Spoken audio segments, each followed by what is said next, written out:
Good day. Today we will be looking at June 2022 paper 1 question 1.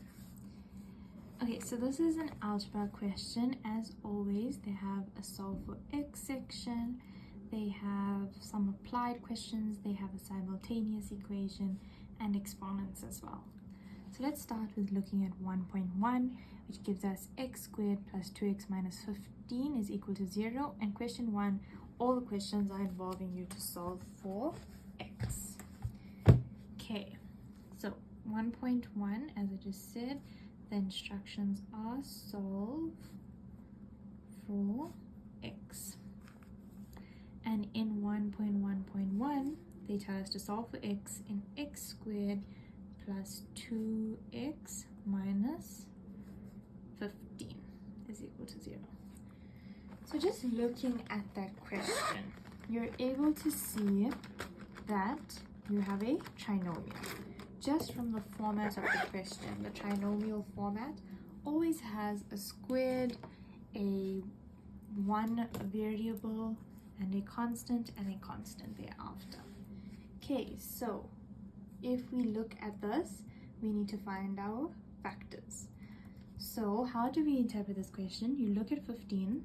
What factors of 15 are likely to give me, if added or subtracted, 2? So we've got 1 times 15, not 2, we've got 3 times 5. And those are all the factors of 15 actually. So it's not going to be 1 and 15 because that being added or subtracted is not going to give me 2. But 3 and 5 subtracted are likely to give me 2. So we create our two brackets. Our first term is x squared, so x times x would give me x squared. I know my factors now, 3 and 5. Now the last thing that we need to do is we just need to determine our signs. If the middle term is positive, that means my bigger term needs to be positive as well, and I have a negative to ensure that I've got that negative 15. Now we equate both brackets to 0. X minus 3 is equal to 0, or x plus 5 is equal to 0. Therefore, x is equal to 3, or x is equal to negative 5. Question like this is 3 mark. 1 mark is for those factors, which is why I emphasized having the correct factors is so important. A mark for your one x value and a mark for your other x value. Okay, let's take a look at the next question. The next question, 1.1.2. Once again, solve for x. They give us 5x squared minus x minus 9 is equal to 0. And they say leave your answer correct 2 decimal places. So when they say that, that kind of identifies or gives you a clue of what they want you to do. And they want you to use the quadratic formula. Another way that you can identify when you should be using the quadratic formula is if you can't find factors that are going to likely give you what you need, like we did in the previous one. So let's write out our quadratic formula. Negative b plus or minus b squared minus 4ac all over 2a. We substitute. We need to identify our a is 5, our b is negative 1, and our c is negative 9. Okay, let's substitute. So keep that negative there, negative 1 plus or minus negative 1 squared minus 4, a is 5, c is negative 9, all over 2a, 2 and 5. Now you can go straight into your calculator, but I always suggest that you solve first what's under the root. So here a negative and a negative is going to give me a positive, plus or minus. I've got 1 squared. So you can use your calculator but solve what's in there. Negative 1 squared is going to give me 1 minus 4, 5, negative 9. 181 all over now we know what our two x values are going to be. X is either going to be 1 plus root 181 over 10, or x is going to be 1 minus root 181 over 10. Now we can use our calculator to check what those answers are going to be. 1 plus 181 over 10, correct to 2 decimal places. So 1.45. And we now just change the sign to a negative.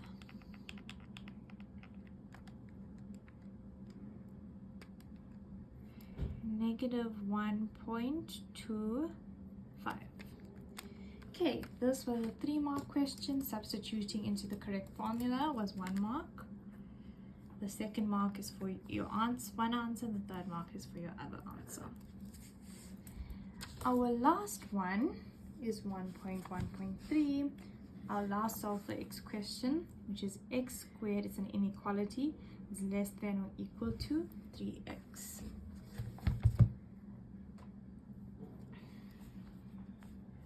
One point 1.3 will be given x squared less than or equal to 3x. Okay, so what do we do for inequalities? We need to find out critical values. So firstly, we would use it as if we were solving for x first. So we're going to take this to the other side.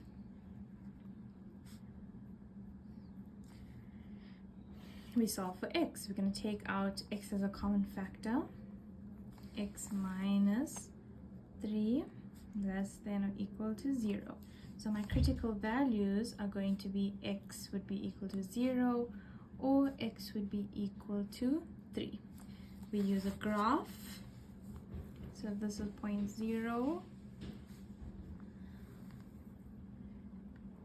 So this is 0 on a graph. We can color 0 in, and we've got 3. We colored it in because it's less than and equal to.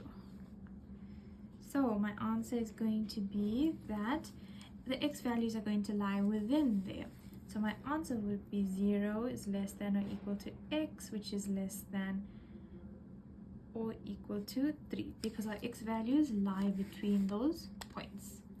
This is a 4-mark question, a mark for the standard form, a mark for your factors, and 2 marks awarded for your answers.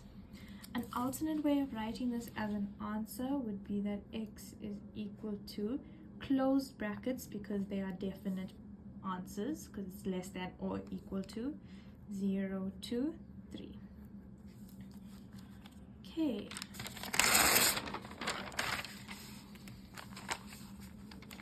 The next question says, we are given, it's a 2-part question, given that a plus 64 over a is 16, is equal to 16, it's an equation.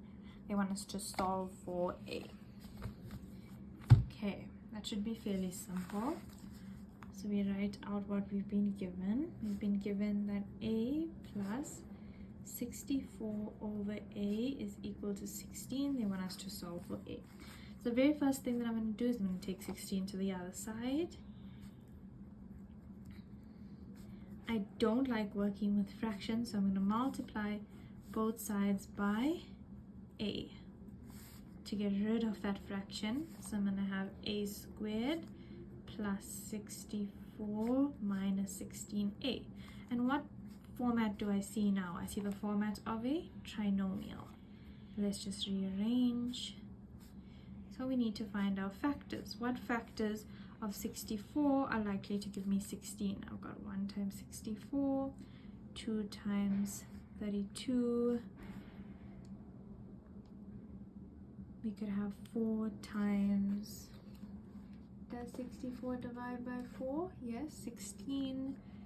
And I've got 8 times 8, but I definitely think 8 times 8 can give me 16, so I'm going to go with that. And I've got a positive here, so I know it's going to be a minus 8, a minus 8, which means that a is equal to 8, because they're exactly the same.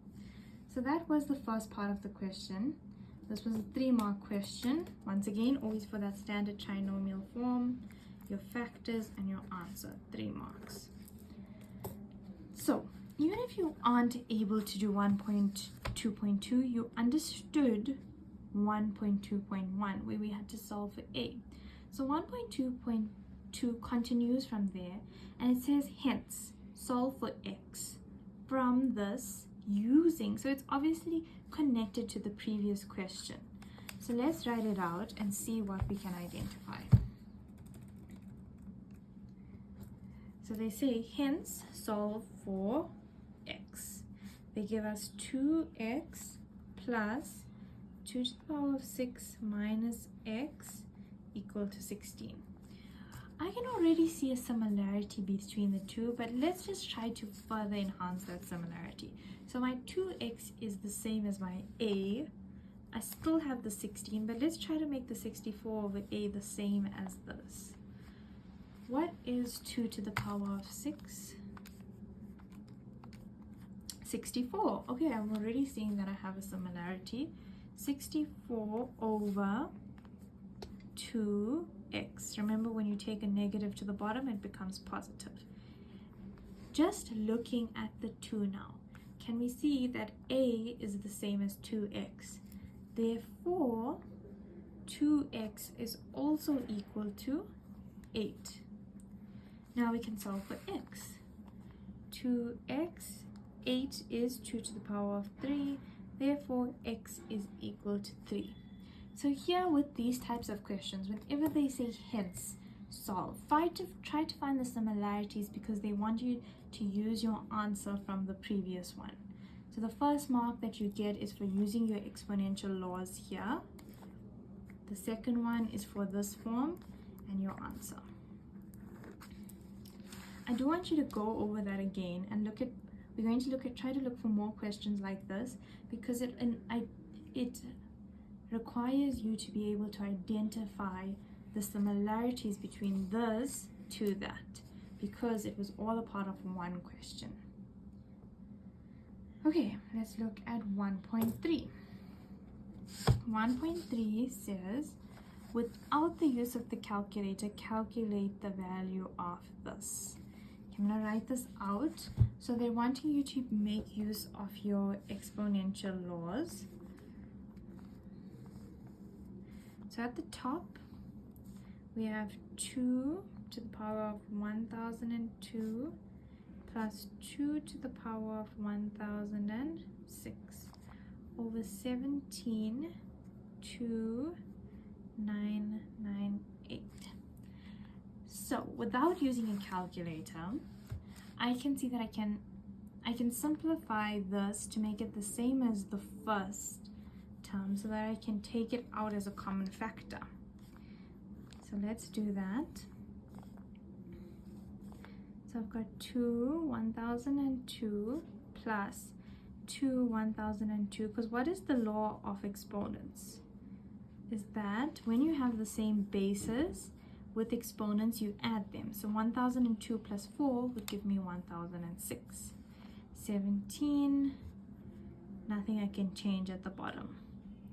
Now I can take out 2 to the power 1002 as a common factor. 2 1002, going to be left with 1 plus that 2 to the power of 4.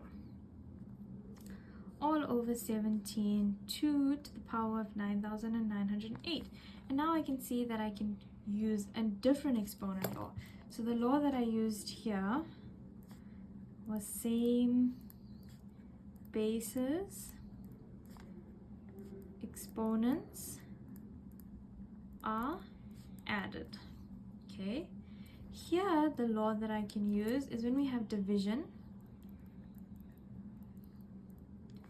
exponents, so this was same bases being multiplied, the exponents get added. Okay, here with division, exponents get subtracted. So I can subtract this with this. So 1002 minus 998 is going to be get left with? 2 to the power of 4.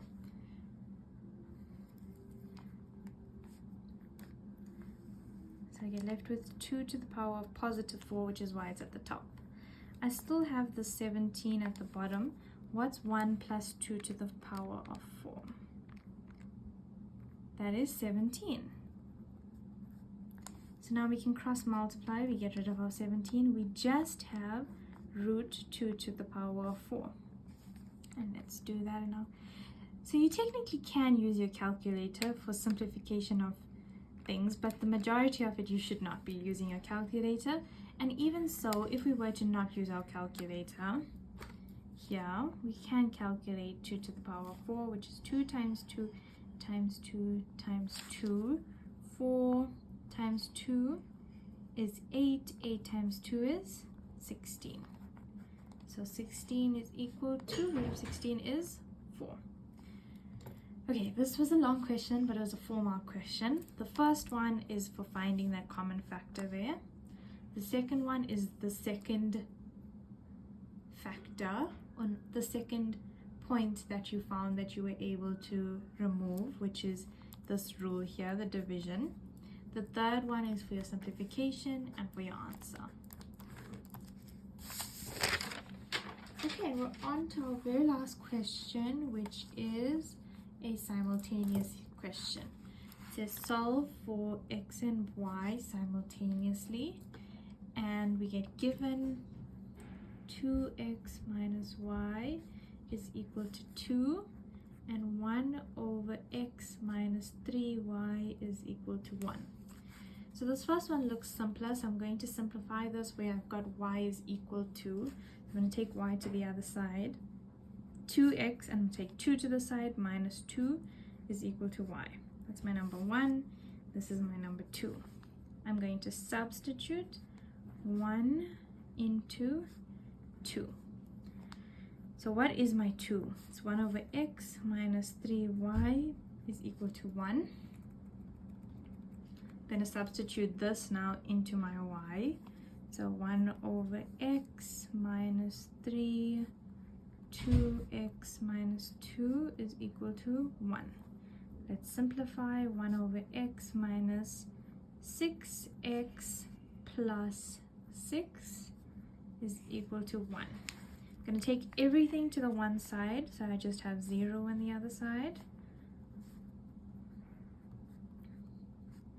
Now I want to get rid of that x as a fraction, so I'm going to multiply both sides by x.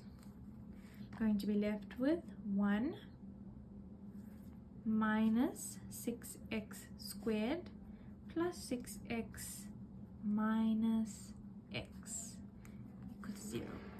Let's simplify. Minus 6x squared plus 5x plus 1 equals to 0. I don't want my first term to be negative, so I'm going to take everything to the other side, or times it by a negative to get rid of it.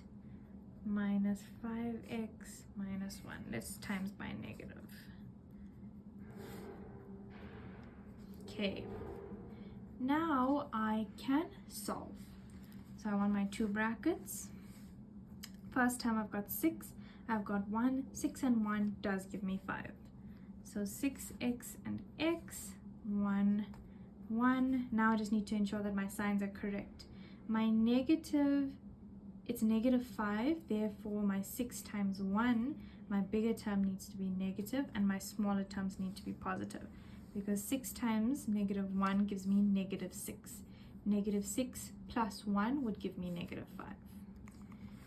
So now I've got my x term. 6x plus 1 is equal to 0, or x minus 1 equals to 0, x is equal to 1, 6x is equal to negative 1. Divide both sides by 6. X will be equal to negative 1 over 6. Now we can substitute into our original to find our y values. So the first one, 2x minus 2 is equal to y. 2 times negative 1 over 6 minus 2. It's going to give me negative 1 over 3 minus 2. We can use our calculator to help us. So negative 1 over 3 minus 2. Y will be equal to negative 7 over 3. Or 2, here we're going to substitute the 1. 1 minus 2 is equal to y, therefore 0 is equal to y. Now we have our terms. Make sure that sometimes, I think it's always better to pair your terms correctly so you didn't make any errors. So my negative 1 over 6 correlates to my negative 7 over 3, and my 1 is correlated to my 0. These types of questions are always 6 marks. So your first mark is for this format here, substitution, simplifying that, the standard form. So that's already 1, 2, 3, 4. 1 mark for your x values, 1 mark for your y values. It's a total of 6 marks. Okay, thank you.